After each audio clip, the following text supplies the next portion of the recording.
everybody, welcome back to Teach Me to Science. My name is Saren and today we're going to be talking about Ka and Kb. Ka and Kb are super important when talking about acid-base equilibrium.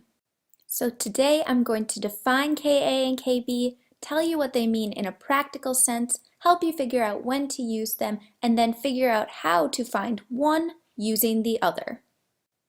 Ka and Kb are simply more equilibrium constants. If you haven't watched my video on equilibrium constants, I would highly recommend doing that now. Equilibrium constants are simply a ratio of products to reactants, and equilibrium constants for acids and bases are no different. You may have also heard them be called dissociation constants. This is because the Ka or the Kb can describe the amount of dissociation which occurs in the case of a weak acid or a weak base.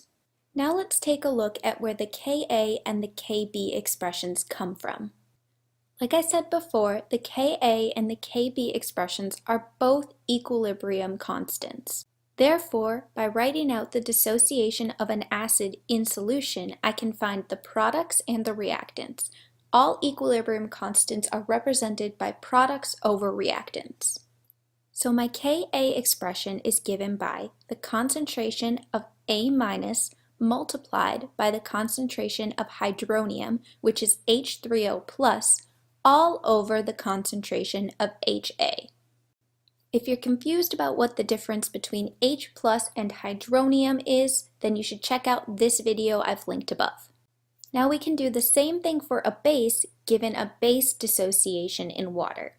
Kb is defined by the concentration of Hb, which is the conjugate acid of the base B-, times the concentration of OH-, all over your concentration of your initial base.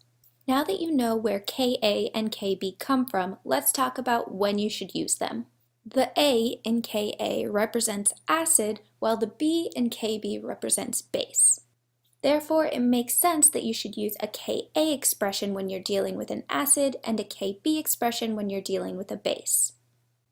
Ka and Kb expressions are most useful when we're talking about equilibrium of a weak acid or weak base. This is because strong acids and strong bases completely dissociate in solution and the products are highly favored. Therefore, you know for a strong acid and a strong base, the K expression is going to be highly product favored and very large. On a side note, sometimes professors will give you a Ka value and ask you to find the Kb value for the corresponding conjugate base of your acid. It's important to know that you can use Kw to find either Ka or Kb given one or the other to begin with.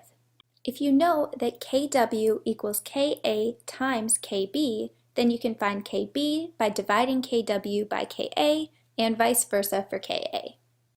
That's all I have for today's video on Ka and Kb. If you could, please like this video and subscribe to my channel. I would really appreciate it. Thanks. Bye!